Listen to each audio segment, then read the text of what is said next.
জয়ন্ত মাইতি। আমি উস্তি অঞ্চল তৃণমূল কংগ্রেসের একজন সৈনিক বলতে পারেন, মমতা ব্যানার্জির সৈনিক বলতে পারেন বা অভিষেক বন্দ্যোপাধ্যায়ের সৈনিক বলতে পারেন। নমস্কার।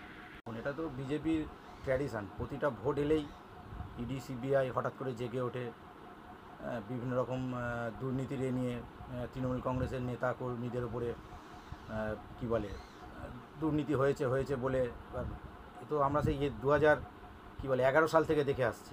দুর্নীতির অজুহাত দিয়ে আমাদের নেতাদের বা নেত্রীকে যেরকমভাবে মেলাইন করা হচ্ছে বিজেপির তরফ থেকে, কিন্তু তার জবাব মানুষ দিচ্ছে। এ নিয়ে আমাদের কোনো নেই যে যেরকমভাবেই বিজেপি আমাদের সিবিআই দিয়ে আক্রমণ করুক না কেন, আমরা ভোটে মানুষের কাছে পৌঁছে গিয়ে ভোটে তার প্রতিফলন ঘটিয়ে দেবো। বাংলা ভাষা বললে বাংলাদেশি বলা হচ্ছে, একটা রাজনীতি মানে ধর্ম মেরুকরণের একটা রাজনীতি করা হচ্ছে। এটা কীভাবে দেখছেন 2026-এর আগে?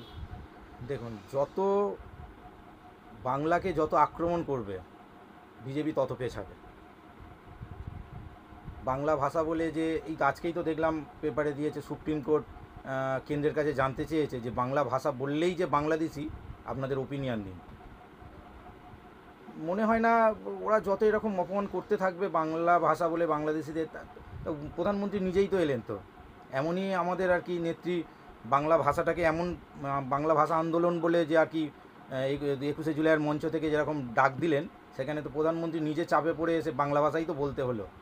উনি তো নিজেই জয় বাংলা বলে শেষ করলেন, জয় মা দুর্গা বলে শুরু করলেন, জয় বাংলা বলে শেষ করলেন নিজের বক্তৃতা। এটাই তো আমাদের জয়, তৃণমূল কংগ্রেসের জয়। তাহলে অভিষেক বন্দ্যোপাধ্যায় বলেছিলেন যে জয় বাংলা বলিয়ে ছাড়ব। এদিকে দেখা যাচ্ছে জয় বাংলা বলার জন্যে যেভাবে মানে অত্যাচারিত হতে হচ্ছে, কি মনে করছেন আজকে কোন দিকে তাহলে এগোচ্ছে? যত বাংলার ওপরে যত আক্রমণ বিজেপি শানাবে, কেন্দ্র সরকার শানাবে, তত বেশি বাংলা ভাষা বাদ দিন, বাংলা লোকেরা, বাংলার হচ্ছে কি সাধারণ জনগণ তত বেশি একত্রিত হয়ে মমতা ব্যানার্জিকে আগের বারের থেকেও বেশি সংখ্যক সিট দিয়ে ফের ক্ষমতায় নিয়ে আসবেন। দেখা যাচ্ছে যে গতকাল দেখা গেছে যে আপনার যেভাবে কংগ্রেস দপ্তর ভাঙচুর করা হয়েছে, তো কি নজরে দেখছেন? কংগ্রেস দপ্তর কারা ভাঙচুর করেছে? কংগ্রেসের লোকেরাই তো কংগ্রেস দপ্তর ভাঙচুর করেছে। রাকেশ সিংটা কে? উনি তো কংগ্রেসেই তো ছিলেন, এখন বিজেপিতে গিয়েছেন। সব তো যোগসাজশ আছে, আর কি বলা যাবে। বাংলায় হচ্ছে কি থেকে মমতা ব্যানার্জির বিরোধিতা করে অধীর চৌধুরী কি নিজেকে কী প্রমাণ করতে চাইছেন, একটু ভালো করে লক্ষ্য করলে দেখতে পারবেন। রাকেশ সিং কংগ্রেস দপ্তরে গিয়ে রাহুল গান্ধীর এতে কালি লেপালেন, ওই অধীর চৌধুরীর এতে কালি লেপালেন কেন? ভিতরে কি যোগসাজশ হচ্ছে নাকি বিজেপির সাথে? বিজেপিতে যাওয়ার কি রাস্তা খোলা রাখছেন নাকি উনি? আচ্ছা দাদা, প্রধানমন্ত্রী এসে বলে গেছেন যে আমরা আসলে আসল উন্নয়ন করব, কিন্তু অতদিন উন্নয়ন হয়নি। আসল উন্নয়ন বলতে উনি কী বোঝাতে চাইছেন? আসল উন্নয়ন বলতে উনি মানুষের ভেদাভেদ করবেন, হিন্দু মুসলিম করবেন, এটাই ওনার আসল উন্নয়ন? দেখুন না, উত্তরপ্রদেশে চলে যান, কী বলে, উত্তর ভারতের যে কোনো রাজ্যে চলে যান বা বিজেপির সাথে যে কোনো রাজ্যে চলে যান, দেখুন না সেখানে কী হচ্ছে। উন্নয়ন কোথায়? ওই তো শুধু উন্নয়ন বলতেই তো মানুষে ভেদাভেদ, ধর্ম নিয়ে রাজনীতি, এটাই তো ওনার উন্নয়ন। বিরোধী দলনেতা শুভেন্দু অধিকারী যেভাবে ডাক দিচ্ছে যে হিন্দু হিন্দু ভাই ভাই 2026-এ বিজেপিকে চাই, আবার শ্রমিক ভট্টাচার্য বলছেন যে রাজ্য সভাপতি হিন্দু চাই, মুসলিম চাই, মা কালীকেও চাই। তাহলে কোন মেরুকরণে যাচ্ছে রাজনীতির এটা? দেখুন, শ্রমিক ভট্টাচার্য, আমরা যতদূর দেখেছি, যতদূর আমার রাজনৈতিকে অভিজ্ঞতা, শ্রমিক ভট্টাচার্য হচ্ছে বাজপেয়ী আমলের কিছুটা ঘরানার লোক। এবার উনি বুঝেছেন হয়তো যে এখানে যদি আমরা শুভেন্দু অধিকারীর মতো একেবারে হিন্দু মুসলিম মেরুকরণ করে দিই, আমরা মুসলিম ভোট একদম পাবো না। আপাতত মুসলিমদের প্রলেপ লাগানোর জন্য শ্রমিক ভট্টাচার্যকে রাজ্য সভাপতি করা হয়েছে, যদি 26-এর ভোট বৈতরণী পার করতে পারে বিজেপি, সেই আশায়। আচ্ছা দাদা, আমাদের পাড়া আমাদের সমাধান, ওর জন্য আপনারা তত পাশে মানুষকে পাচ্ছেন, কী কী অভিযোগ নিয়ে আপনাদের পাশে জানাচ্ছেন ওনারা? আমাদের পাড়া আমাদের সমাধান হচ্ছে কি, মমতা ব্যানার্জির আর একটা কি যুগান্তকারী পদক্ষেপ বলতে পারেন। এটা হচ্ছে কি, যথেষ্ট সাড়া আমরা পেয়েছি, আমাদের নিজের অঞ্চলেও দেখতে পাচ্ছি প্রচুর লোক, হাজার হাজার লোক, তারা তাদের নিজের বুথের উন্নয়নের জন্য যেরকমভাবে ঝাঁপিয়ে পড়েছেন যে কোন কাজটাকে প্রায়োরিটি দিয়ে করা যেতে পারে। ভালো, দারুণ। এই 26 দিনে তো 1 কোটির ওপরে মানুষ আবেদন করেছেন।